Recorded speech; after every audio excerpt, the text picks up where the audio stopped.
En el corazón de Antioquia late la innovación. Desde hace más de 110 años, la Sociedad Antioqueña de Ingenieros y Arquitectos, SAI, ha sido testigo y protagonista del progreso de nuestra región. Nuestros asociados han diseñado y construido los proyectos que han transformado nuestra tierra. Únete a nuestro gremio y forma parte de nuestra historia, porque juntos somos la fuerza de la razón.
Hola, ¿qué tal? Bienvenidos, asociados, amigos y todas las personas que se conectan cada 8 días a este martes de la SAI.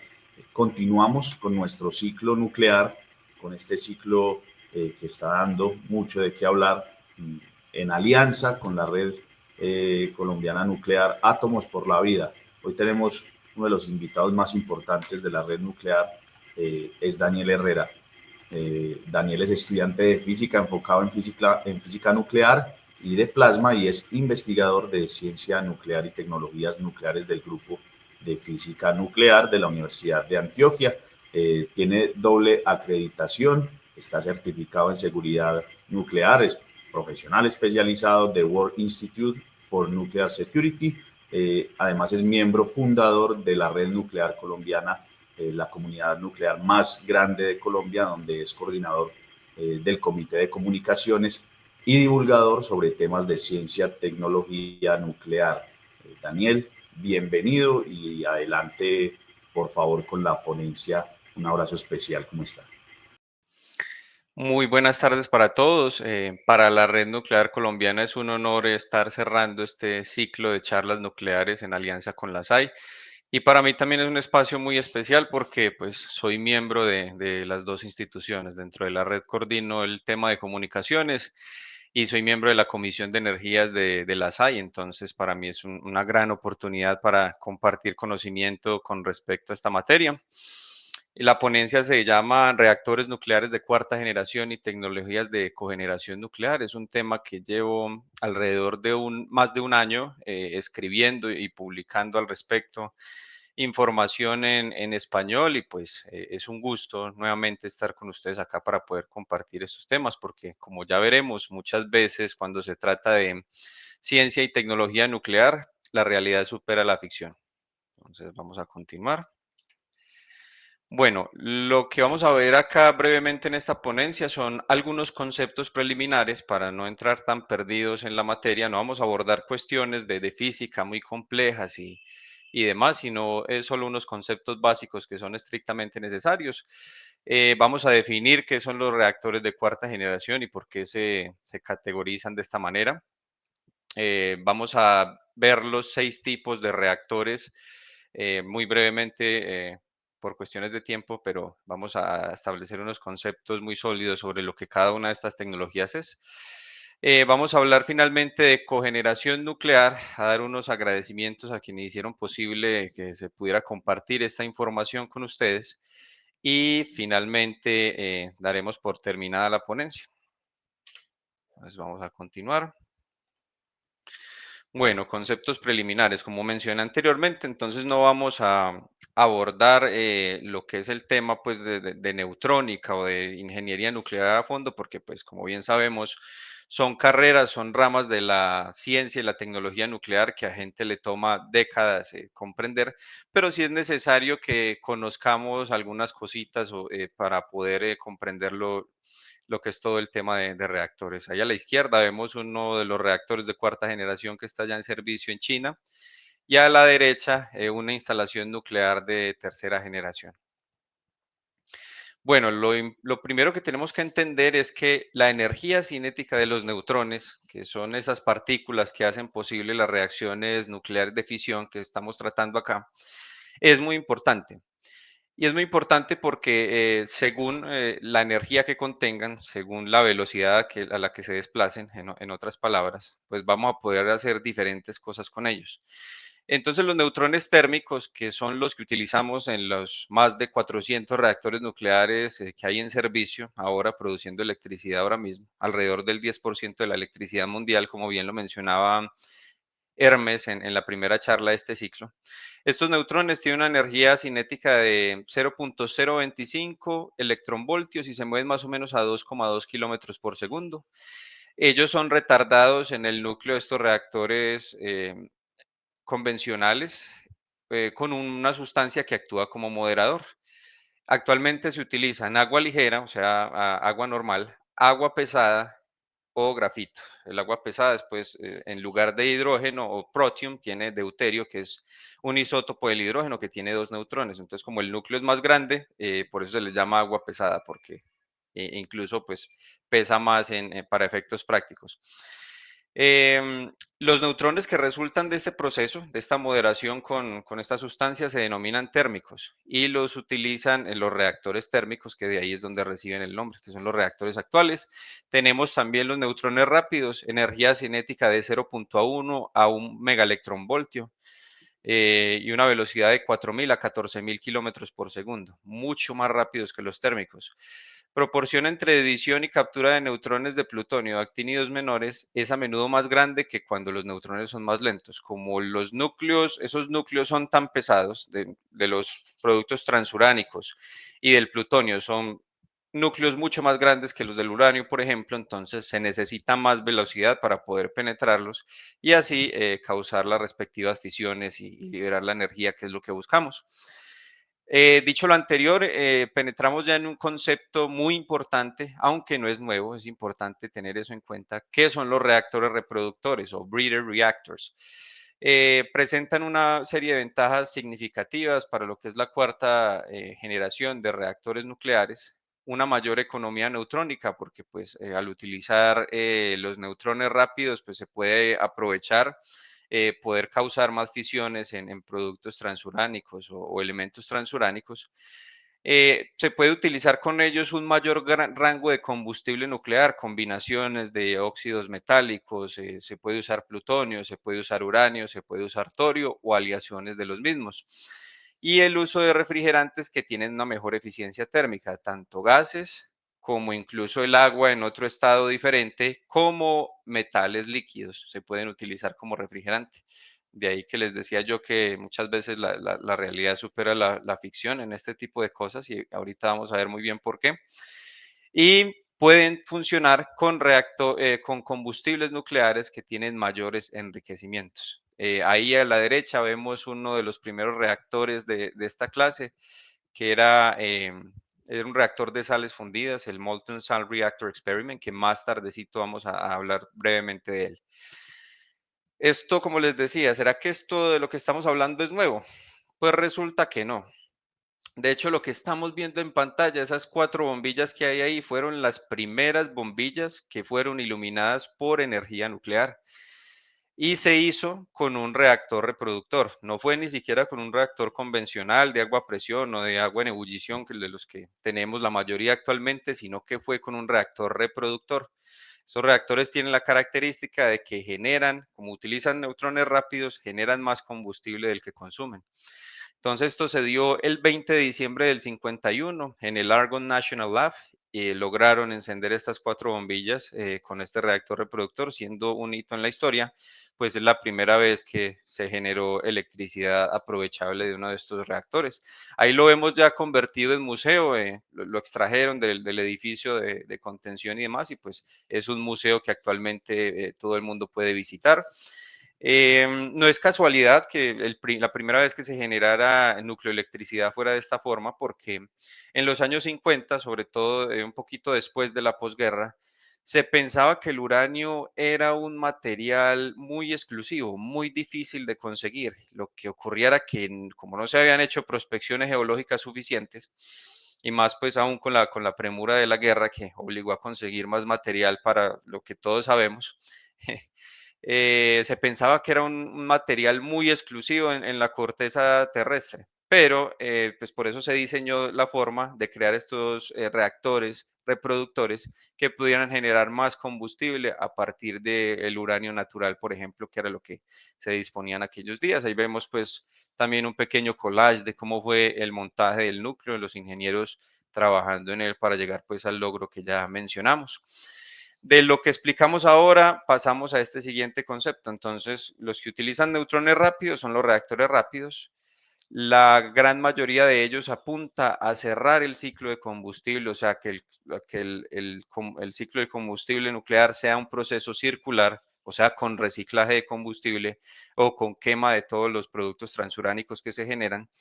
Pueden operar con uranio de alto enriquecimiento, High Enriched Uranium, por sus siglas en inglés, que es lo que ya mencionamos ahora. El balance neutrónico es favorable para poder que aprovechemos productos transuránicos como el plutonio, el neptunio, el americio, y mejoran la conversión del uranio 238, que es el uranio natural, en material fisionable. Se pueden utilizar una amplia gama de combustibles y incluso procesar actínidos de alta actividad que se consideraban no aprovechables. Palabras más, palabras menos, se puede reciclar gran parte del combustible nuclear gastado. Y se diferencian pues de los térmicos, que son la mayoría en operación, en que los térmicos pues fueron concebidos para ciclo abierto, operan con uranio de bajo enriquecimiento, entre el 4 y el 5%. La fuente de neutrones con la que se arranca el reactor es externa. Se debe dar un eh, tratamiento adecuado de lo que es todo el combustible nuclear gastado. Y pues después de que estos se utilizan, hay que someter los elementos combustibles a un enfriamiento prolongado que oscila entre 5 a 7 años, que son, por ejemplo, las piscinas que les mostraban una imagen anterior. Allá del fondo lo que había es elementos de combustible nuclear gastado que se están enfriando para ser reprocesados después.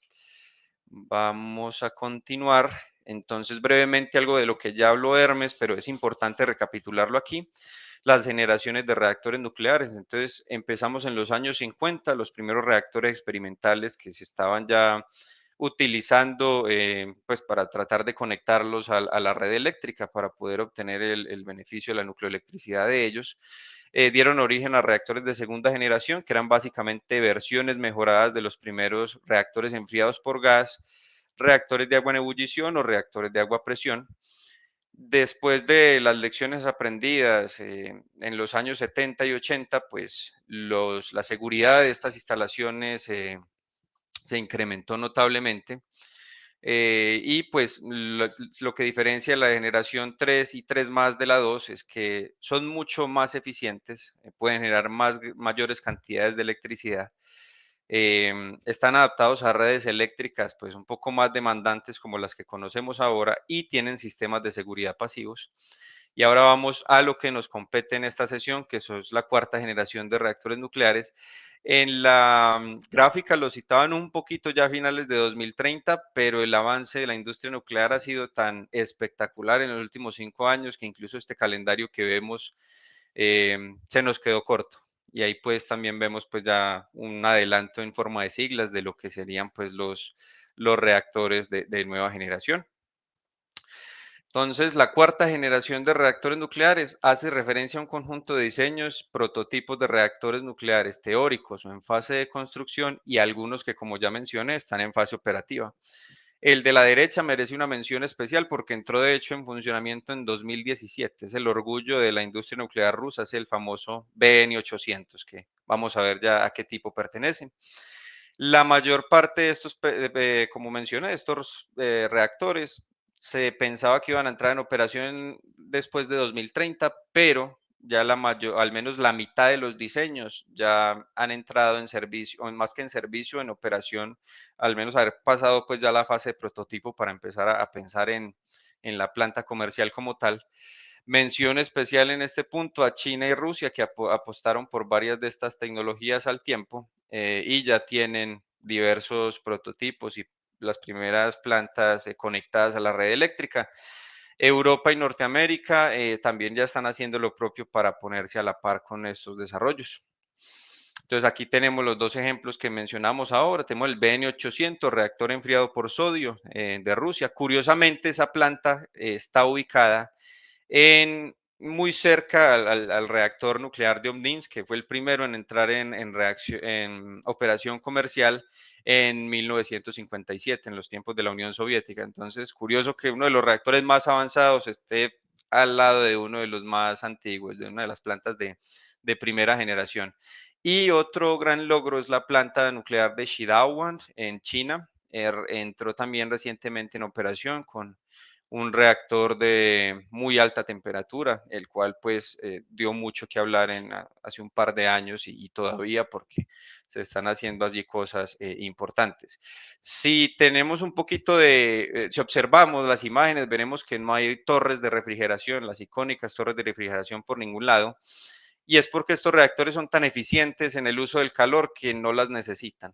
Y ese calor se va a utilizar en algo que hace parte del nombre de esta presentación, que es la famosa o la ahora famosa cogeneración nuclear. Entonces, tenemos un hito importante en esta línea histórica, que es la creación del Foro Internacional Generation 4 o el GIF por sus siglas en inglés. Este foro se propuso en Estados Unidos a inicios de la década de 2000. Inicialmente 13 países se integraron. El único de la región es Argentina. Como sabemos, Argentina es pues la potencia nuclear de la región, tanto en los desarrollos como en la incorporación de las tecnologías. Y también pues integra los 27 países de la Unión Europea. ¿Cuál era el objetivo del Generation 4? Establecer los estándares para lo que iba a ser los parámetros de diseño y operación de la cuarta generación de reactores nucleares. Y vemos ya de pronto un poquito más claro en el mapa los países que pertenecen. El GIF tiene 4 objetivos básicos. Básicamente, entonces, sostenibilidad, que era garantizar el suministro de combustible a largo plazo. De ahí la importancia de entender que son los reactores reproductores que generan más combustible del que consumen. Minimizar la cantidad de residuos nucleares o combustible nuclear gastado, que es como le llamamos técnicamente, y la necesidad de gestionarlos a largo plazo. Digamos que cuando se trabajaba con ciclo abierto, se podía obtener productos transuránicos como el plutonio, que tienen un periodo de semidesintegración, por ejemplo, de 24.000 años. Ahora ese periodo se reduce a otros elementos que tienen entre 300, máximo 500 años, por lo que eso es una reducción en las condiciones de almacenamiento mínimas que se tiene que garantizar bastante considerable. Tenemos seguridad y confiabilidad, por supuesto, ya desde la segunda generación se venía implementando esto más que todo en Occidente. Muy bajas probabilidades de daños en el núcleo en condiciones normales de operación, pero bajas son bajísimas, del orden probabilístico de potencias elevadas a la -11, o sea, un número con 11 ceros por delante de probabilidades de que un núcleo de un reactor de estos sufra un daño en condiciones normales de operación y elimina la necesidad de intervención externa en caso de que haya algún tipo de accidente, como por decir algo, más que todo esto se hace pensando en Fukushima Daiichi, que aunque la planta resistió los primeros embates de lo que fue el tsunami, que fue el verdadero causante del accidente, pues la falta de poder llegar a tiempo allí porque pues las condiciones del tsunami y del terremoto lo impidieron, La falta de poder llegar a tiempo allí, pues, ocasionó pues la fusión de algunos de los núcleos de esa central, situación que ya está bajo control. Entonces, proseguimos por acá con economía. La ventaja es que todo el ciclo de vida con respecto a las demás fuentes de energía va a ser mucho más barato. De hecho, pues ya lo es, ya tenemos los primeros estudios incluso hechos por colegas colombianos de la red nuclear colombiana que han tenido grandes resultados ya en la escala internacional. El riesgo financiero ya va a ser pues menor porque pues las centrales de tercera generación, su pecado original fue no apostar o más que las centrales, los diseños en sí, los países que sacaron los diseños, no apostar por mantener una cadena de suministro lo suficientemente robusta en los años por venir para la que la tercera generación de reactores nucleares no se saliera con unos sobrecostos tan desproporcionados como ocurrió en algunos casos, no en todos, pero hay un par de ejemplos pues que todos recordaremos, como algunas centrales nucleares en Francia, en Europa, o también pues el famoso caso de Buckley con los AP1000 en Norteamérica, Westinghouse. Tenemos también el último objetivo del GIF que vale la pena mencionar acá, que es la resistencia a la proliferación nuclear y la seguridad física. El combustible nuclear gastado origina actínidos poco atractivos o inútiles. El más atractivo, resumiendo mucho, era el plutonio, y pues el plutonio ya se va a poder quemar a la par con el combustible normal en esos reactores, entonces va a haber una menor proliferación de plutonio y la protección física y la seguridad de las plantas está mejorada pensando en las amenazas existentes o en los posibles escenarios de accidente existentes o posibles retos futuros que pueda haber con respecto a la protección de estas instalaciones. Entonces, pasando ya a lo que es el tema de los 6 diseños que rápidamente vamos a abordar en esta sesión, hay 6 tecnologías que el GIF seleccionó desde el inicio, basado en lo que estaban desarrollando sus miembros y la madurez histórica que estas tecnologías tenían. Como vimos, la base al menos de los reactores rápidos no es una cosa nueva, es un asunto que ya tiene más de 70 años de ser conocido. Entonces, ciertos diseños tienen una madurez tecnológica que valía más la pena apostar por ella y pues por eso se seleccionaron acá. Entonces, vamos a pasar ya directamente a ellos.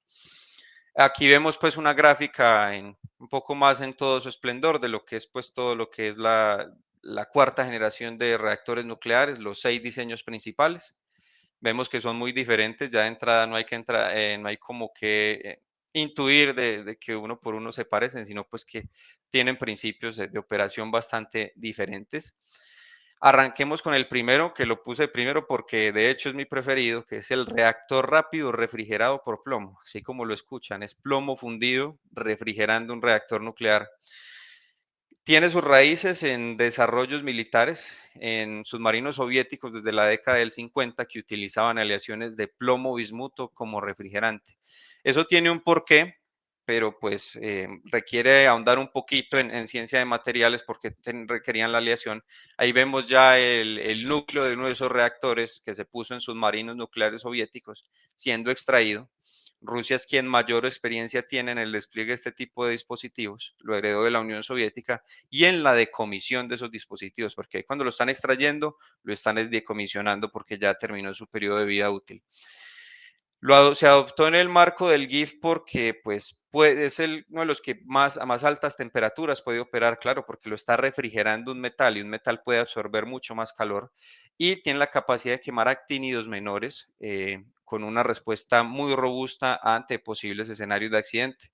Su diseño combina el ciclo cerrado del combustible, operación a largo plazo con recargas limitadas y alta resistencia a la proliferación nuclear.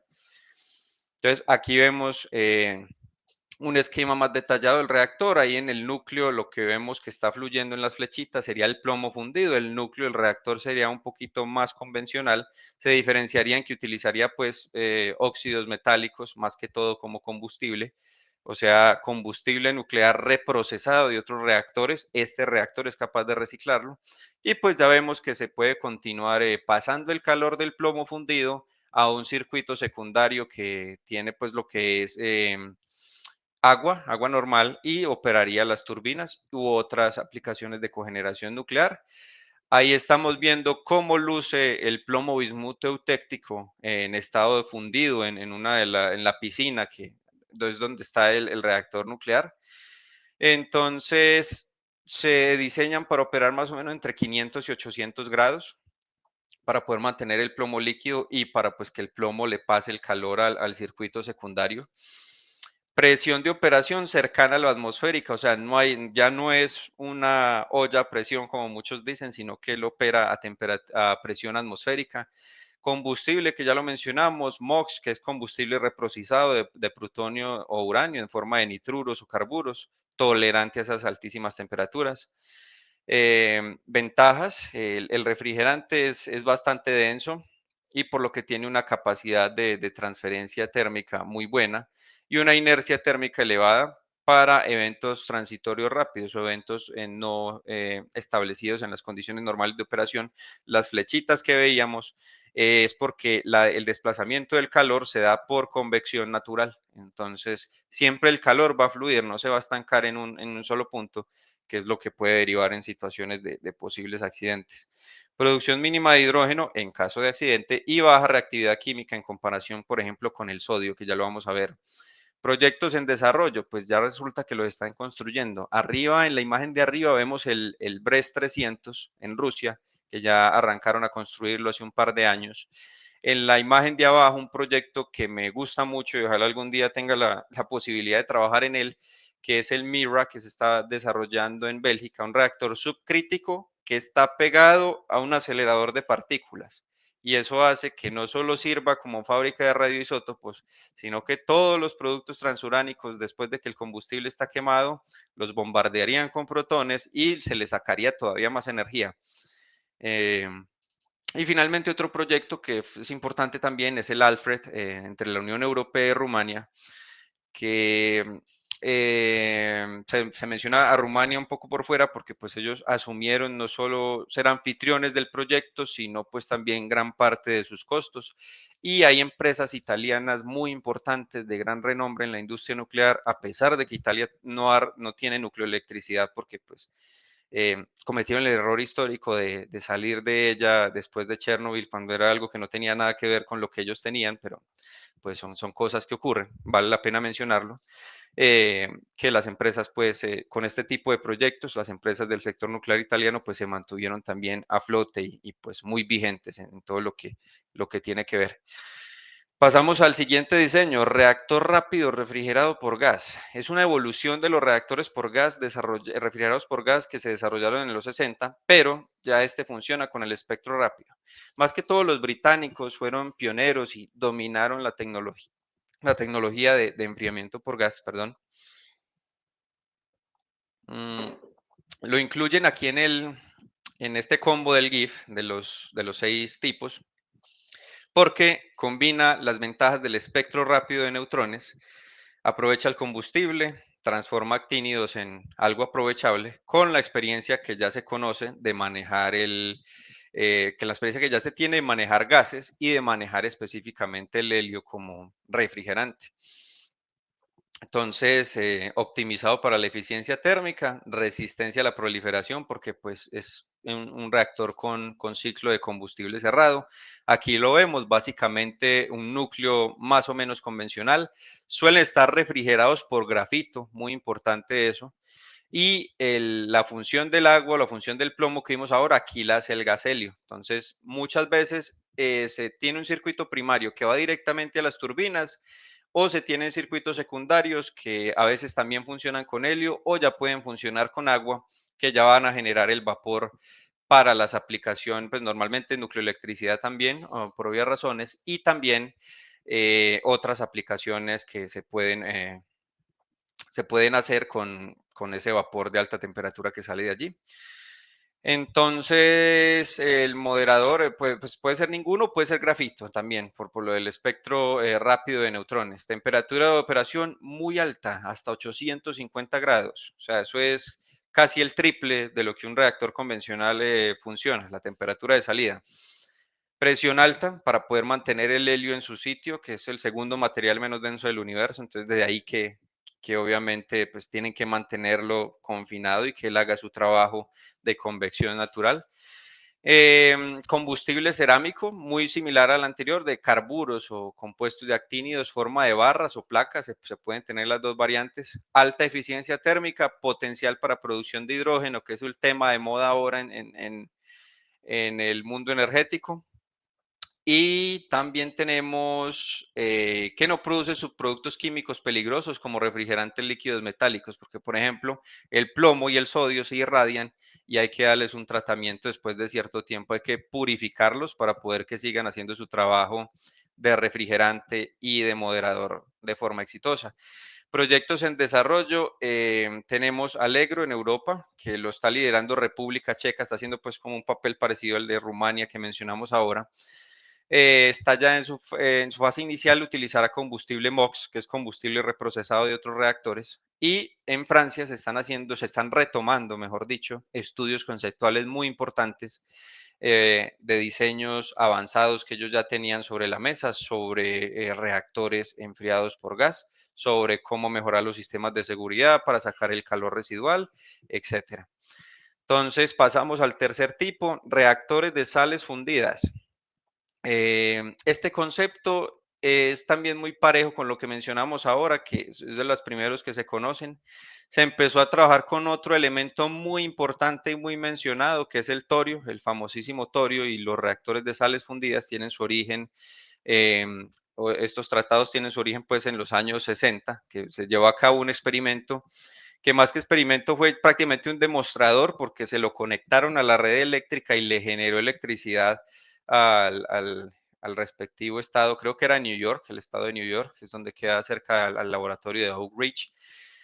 Entonces utilizaron el torio en forma de sales fundidas como refrigerante y como combustible. O sea, el combustible estaba mezclado con, o sea, la misma sustancia que transportaba el calor. Lo incorpora el GIF porque pues hay un potencial muy alto para usar el torio. El torio es entre 3 y 4 veces más abundante que el uranio. Aunque él no es fisible, es fértil y por el ciclo del combustible del torio yo puedo generar otros elementos que sí puedo utilizar como combustible. Entonces, por eso pues se incorporó. Se podía cerrar el ciclo del combustible también del torio y el combustible está pues disuelto en una especie de sal líquida que digamos, en realidad es un fluido que se comporta más parecido al agua. Yo he tenido la oportunidad de verlo en ciertos estudios y pues más o menos así se comporta estas sales fundidas, solo que están a temperaturas muy por encima de lo que el agua pues podría estar en estado líquido. Eso pues como dato curioso. Y pues ofrece opciones avanzadas de reprocesamiento. Entonces aquí lo vemos, un núcleo más o menos convencional o también pues el combustible está en forma líquida y ahí por convección natural vemos las flechitas que salen y se reintegran de nuevo por el mismo ciclo. Entonces, por medio también de ciclos secundarios, se extrae el calor de la sal fundida, se utilizan las turbinas, generamos electricidad y pues él genera también más combustible del que consume. Lo que pasa es que hay unos retos importantes porque las sales, y en especial en ese estado de sales fundidas, corroen la mayoría de los materiales existentes. Entonces, ese es el principal reto desde la ingeniería de materiales para sacar estos diseños adelante. Este en específico es el que más sufre corrosión. En versiones térmicas lo modera el grafito, en versiones rápidas se modera a sí mismo la sal fundida. Temperatura de operación un poquito más bajita que los gases, 600 a 700 grados. Presión cercana a la atmosférica, no hay que mantenerlo a presión, funciona por convección natural. Las mezclas es el que quizá tenga más variantes de mezclas de combustible que se puedan utilizar. El torio, mezclas con uranio, mezclas con plutonio, con diferentes isótopos de uranio también. Alta eficiencia térmica, bajo riesgo de sobrepresión, porque pues opera a presión atmosférica, posibilidad de reprocesamiento en línea y operación continua sin recarga. ¿Esto qué quiere decir? Que usted le puede recargar el combustible sin tener que apagar el reactor, que es lo que pues toca hacer con un reactor convencional. Excelente capacidad para consumir actínidos menores y gestionar residuos, que eso pues lo tienen todos porque era condición inicial para estar en este combo. Entonces, proyectos en desarrollo, más que en desarrollo, China ya tiene uno en operación, el TMSR, o sea, son dos, porque utilizan diferentes, uno es una versión térmica y uno es una versión de neutrones rápidos. Primer prototipo experimental de 2 megavatios térmicos se puso en marcha en 2021 en Wuwei, que ahí lo vemos, que es en la mitad del desierto de Gobi prácticamente, creo que es la provincia de Mongolia Interior, creo que se llama.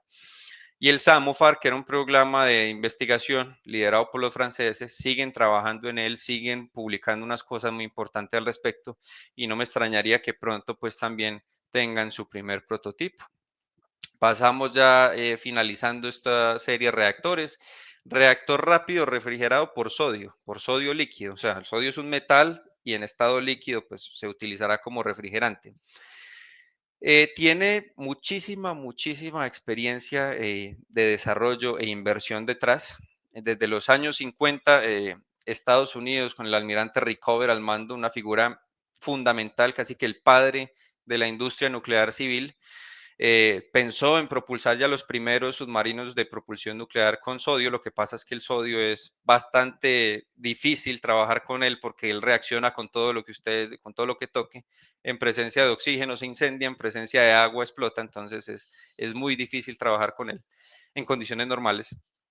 Entonces, hay otros desarrollos pues también en Francia, más que todo Francia en los últimos tiempos fue quien consiguió llevar el desarrollo de reactores de sodio a otro nivel.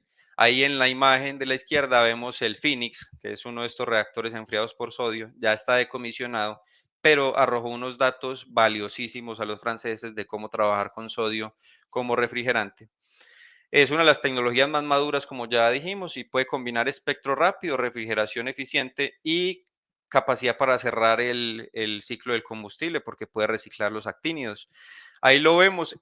Hay dos tipos. Este es el más conocido, que es el de tipo piscina. Tenemos un núcleo convencional en el centro y esta piscina de sodio líquido por convección también se encarga de mantener ese núcleo frío y de pasarle el calor a los demás circuitos, que es el proceso que ya hemos visto ahora en los otros.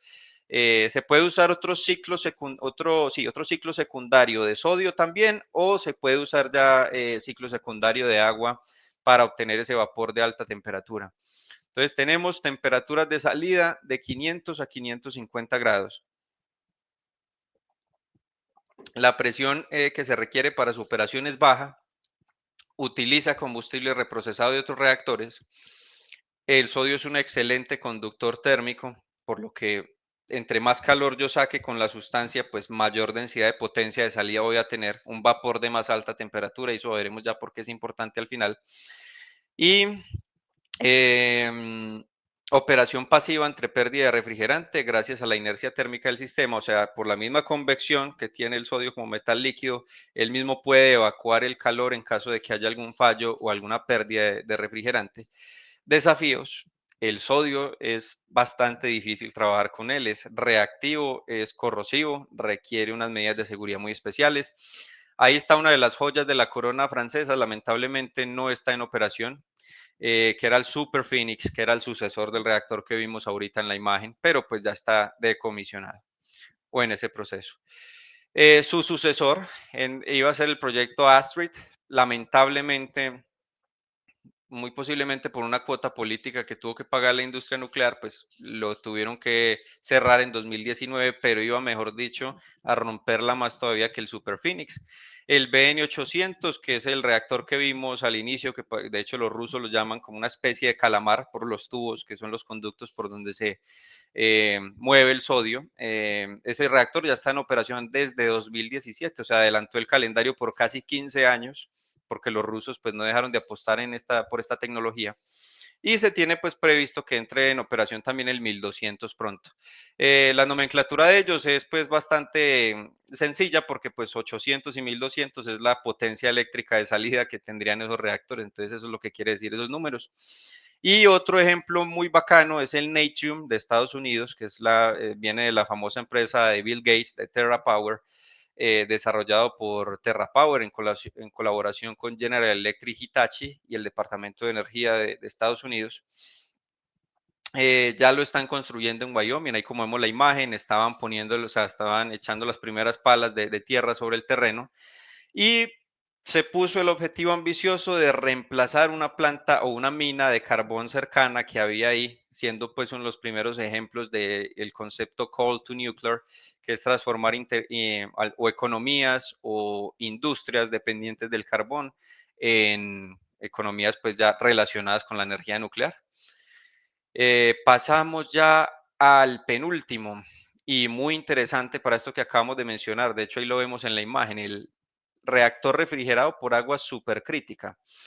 El estado supercrítico del agua es un estado en torno a los 700 grados, 725 grados más o menos y 25 megapascales. El dato de temperatura lo puedo estar errando, pero pues, o sea, es superior a los 600 grados de temperatura y ahí el agua está como en una especie de aerosol. Se le llama el estado supercrítico por eso, porque tiene propiedades de gas y tiene propiedades de líquido, pero está a una presión 25 veces, pues, lo que normalmente, o mucho más de lo que normalmente se está en un reactor convencional.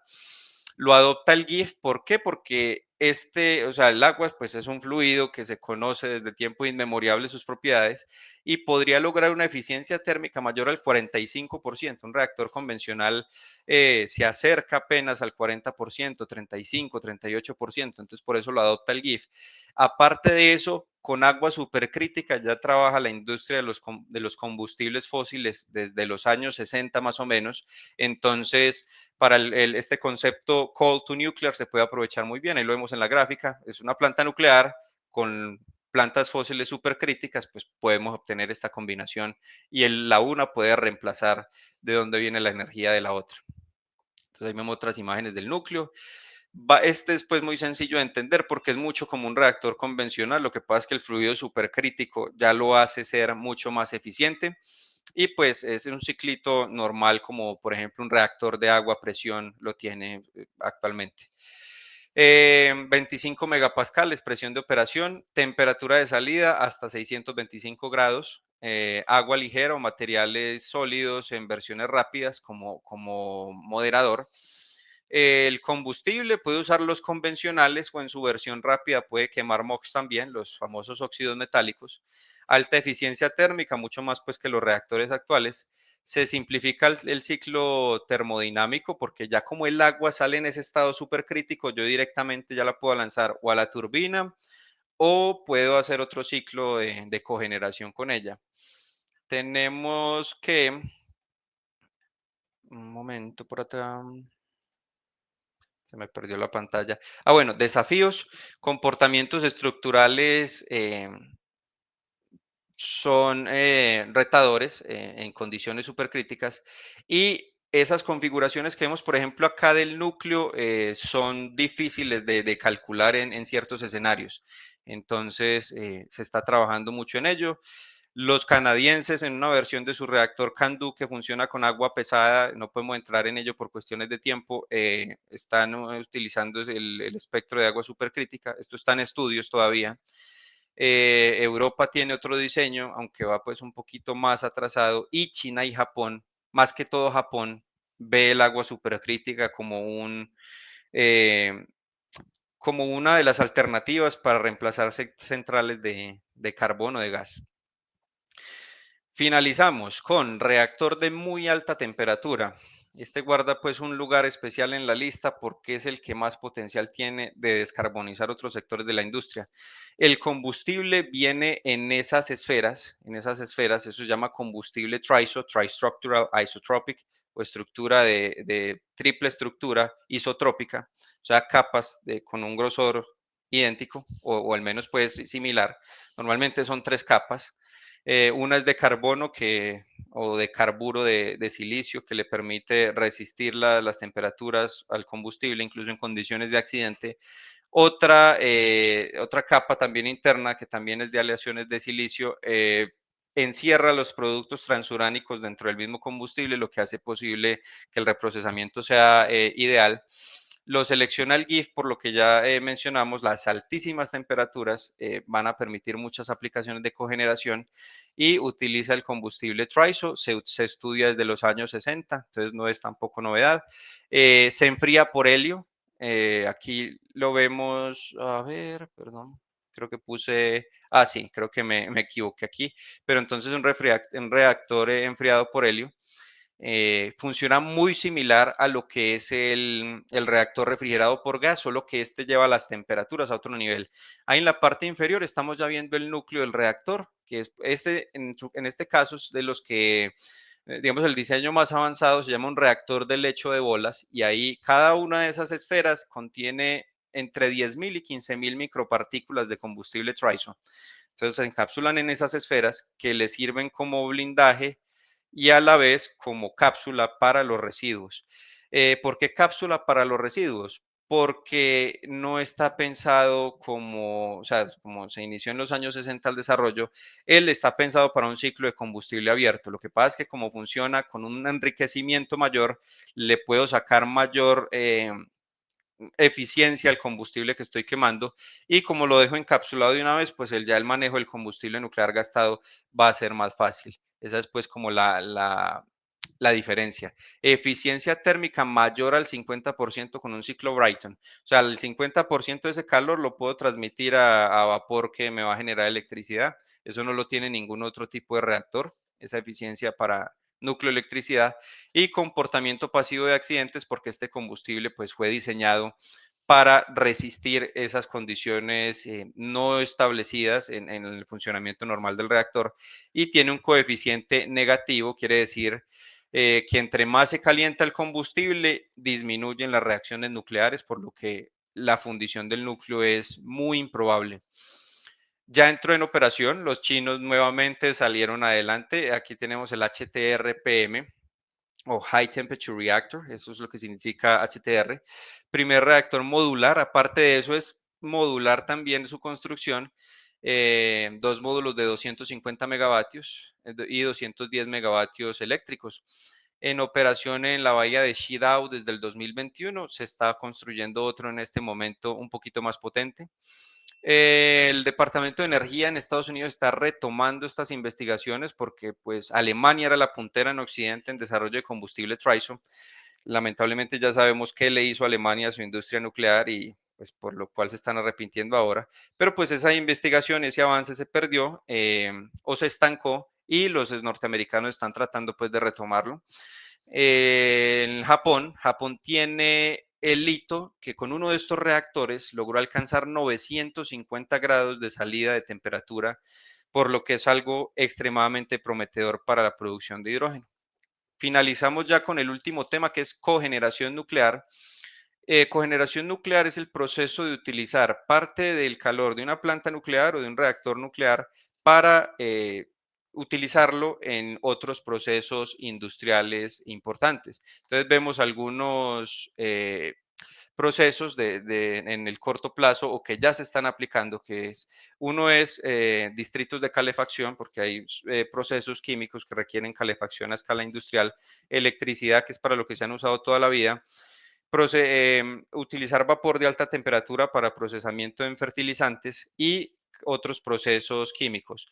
A largo plazo y con estos reactores de cuarta generación, ¿cuál es la esperanza que se tiene, o más que la esperanza, lo que ya contemplan sus diseños?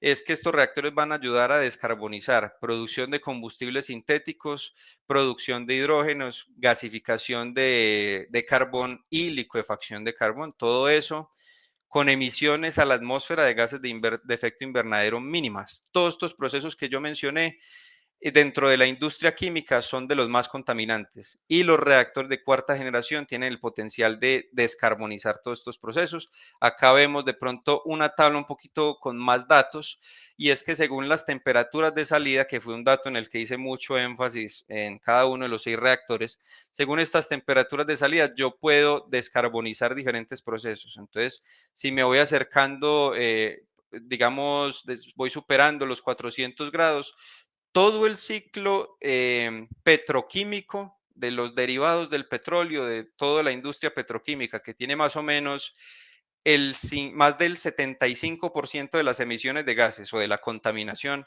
que generan toda la industria química en general, lo puedo descarbonizar ya con las temperaturas de salida de vapor que me dan estos reactores. Y si me voy acercando a los 1000 grados, ya las posibilidades se van aumentando. Puedo descarbonizar parte de la producción de hierro, puedo pensar en descarbonizar parte de la producción de cemento.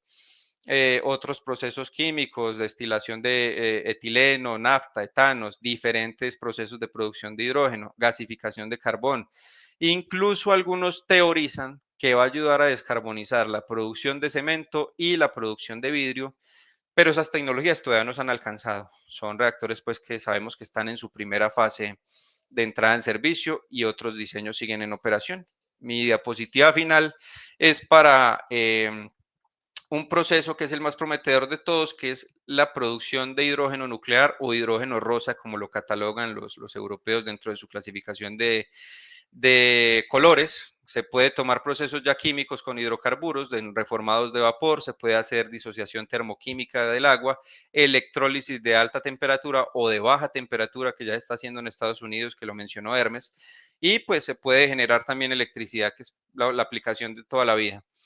Entonces, pues vemos que estos reactores realmente son la esperanza de realmente por fin descarbonizar la producción de hidrógeno a gran escala, que es algo que va a su vez a descarbonizar otros sectores como importantísimos, y el principal de ellos podría ser, por ejemplo, el transporte. Finalmente, un agradecimiento muy especial, porque sin ellos no hubiera sido posible esta presentación, al Generation 4 International Forum, que es quienes pusieron a disposición del público y a mi disposición también todos estos materiales, todos estos datos de relevancia de cosas que se están desarrollando y están entrando en operación ahora.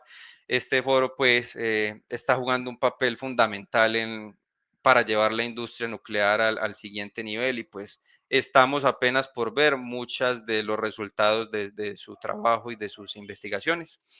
Finalmente, no se olviden de seguirnos en la Red Nuclear Colombiana, donde toda la semana estamos publicando información constantemente de los avances nucleares en el mundo, de los avances nucleares en Colombia, que estamos teniendo muchos últimamente, afortunadamente, y pues extender también un agradecimiento a la SAI por brindarnos este espacio de compartir esta información con ustedes.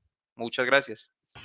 Daniel, muchas gracias por aceptar esta invitación, por este ciclo de energía nuclear, un ciclo que ha dado mucho, mucho de qué hablar, y que si ustedes están interesados en saber más, conocer más, tienen algunas preguntas, ahí está el correo que está apareciendo en sus pantallas, info@rednuclearcolombiana.org, y seguramente Daniel y los compañeros le van a resolver todas las dudas que tienen. Daniel, un abrazo para usted, para toda la gente de la red nuclear colombiana, en la red colombiana nuclear, átomos por la vida. Eso es maravilloso, el eslogan y el apellido, y bueno, esperemos que pronto tengamos otro ciclo y ojalá alguna cosita por ahí presencial, Daniel.